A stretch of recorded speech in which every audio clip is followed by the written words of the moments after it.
Hey everyone, just wanted to wish you all many blessings on the coming new year, regardless of what happens or doesn't happen. Um, I pray that you're protected and that you're blessed, and I pray that love will come over you. Um, how do I review this year? I don't know if I can. I don't know if I can because as of late, all these years are just a blur. The moment they arrive, they're gone. It's as if they never even existed. And it's nothing like the prior years, which was very different, at least for me, where I felt like I was part of the momentum of that certain period or frame of time in which I was in. And I was part of that cyclical momentum. Over the last, especially 2, 3 years, it is mostly a stasis, a black hole. It is a condition that is very hard to describe, but it's very dreamlike. It doesn't seem real. And the pace at which time is moving is impossible. It can't just be myself aging. It can't just be something logical or rational.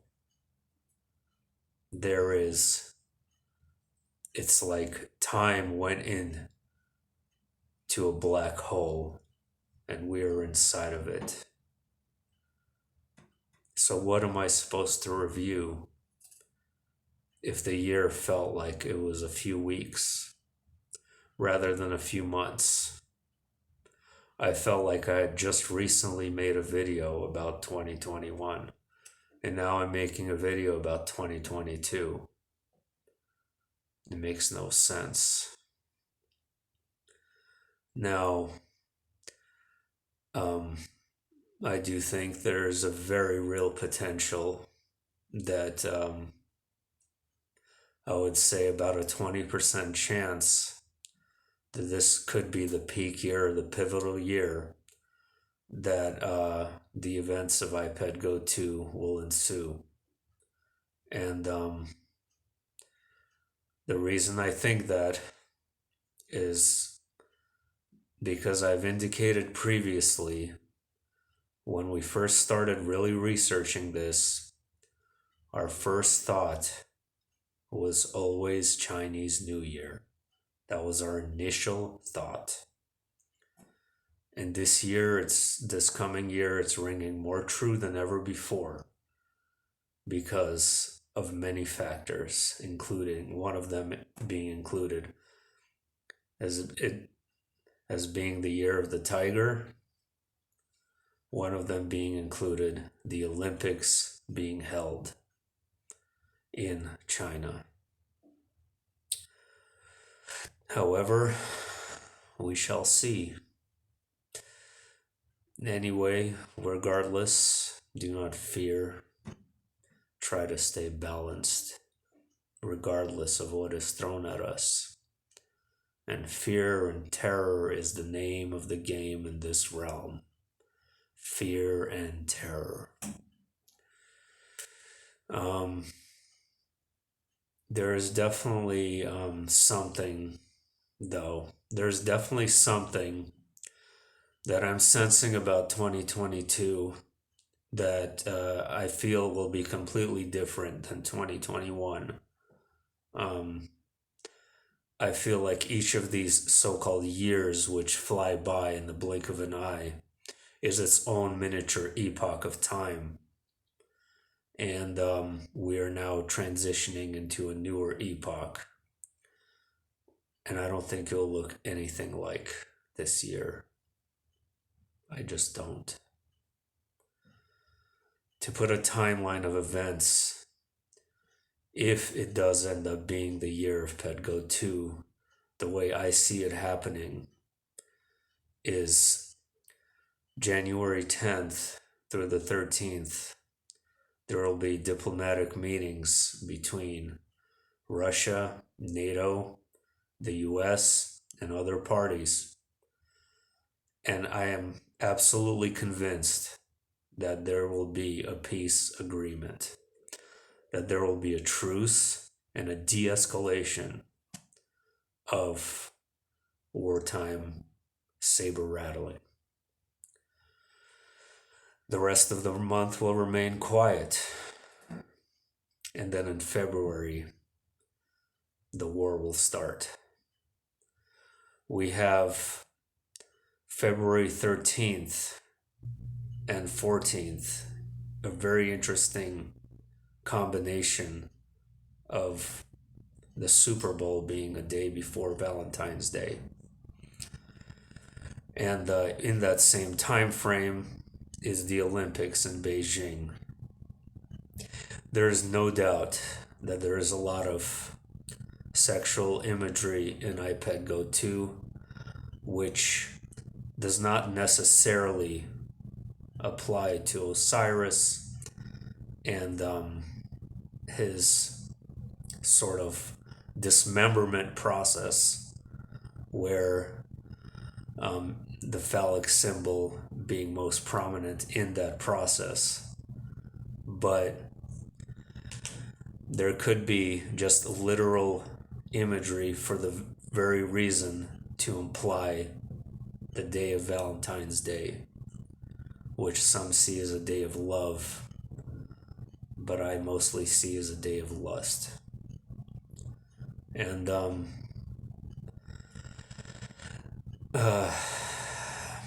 sorry, I'm really just not myself lately. Basically, the pivotal months that we're going to be looking at, that I am, will be February, May, October, and November. May because of the blood moon eclipse, and I always go back to this very important dream I had that I've mentioned several times on my channel, but I'm going to mention it again because I feel it's important and it might be relevant if 2022 does end up being the pivotal year. During a blood moon eclipse, we may encounter something like an alien invasion or an alien rapture like event, a combination of both.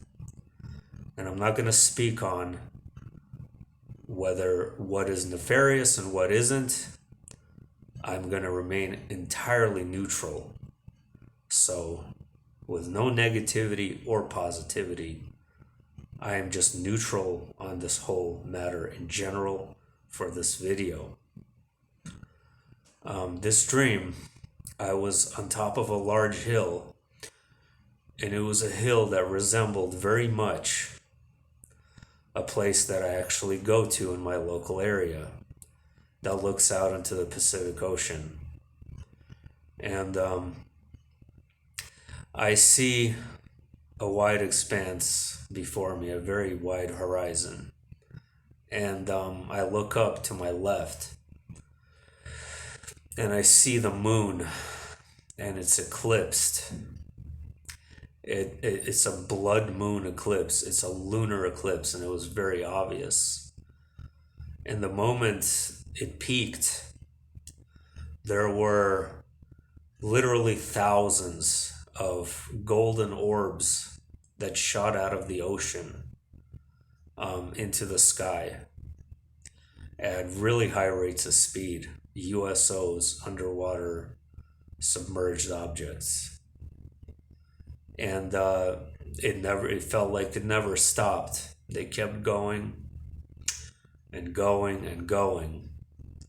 And then the scene changes, and I'm on the ground, and I see three specific types of entities that don't resemble anything what you would think of as the standard Hollywood alien. One of them looked like a giant 7-foot tall bat, literally like a bat with wings.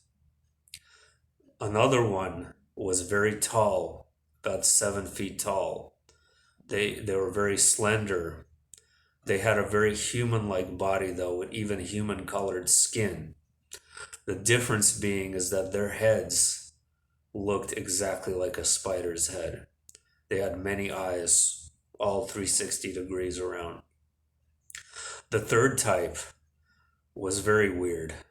They were very tall and muscular, and they had almost plastic-looking skin. They reminded me of a G.I. Joe. Like, they were all bald, masculine, very tall, muscular, and almost like some kind of toy or caricature. So what these three entities were doing, I couldn't quite figure out, but all I was able to see was them going about a city, presumably mine, and the people were absolutely hysterical, in absolute shock, terror, running around in every direction possible. They were absolutely terrified. These creatures didn't seem to be hurting them, but they were doing something. I didn't know what it was. It's almost like they were looking for something. They were searching for something, but in a very frantic way, very, very quick way. Why is this dream so important? I'm not saying that it's going to happen this coming year, or perhaps it will never happen. I'm not prophesying. I'm not being a prophet. I'm not making predictions. I'm just speculating. But why I feel like it's important is because it lines up with one of the most profound synchronicities of my life related to that dream, which I did talk about when I first uploaded the video or a week after, was that I listened to a podcast a few days after this dream, Forbidden Knowledge News, and there was a person there claiming to be an abductee who described the same creatures I saw in my dream. And I've never, a single time, heard anyone describe these creatures anywhere. I hear about praying mantis looking aliens. I hear about the Greys, the Nordics. I've never heard anyone talk about something so similar to what I've seen. That's why there could be some relevance to it. Regardless, whatever happens, like I said, I wish everyone the best and much love to everyone. And I hope you have the best year. I hope that you have abundance and blessings and love and growth in your life. And much love to everyone.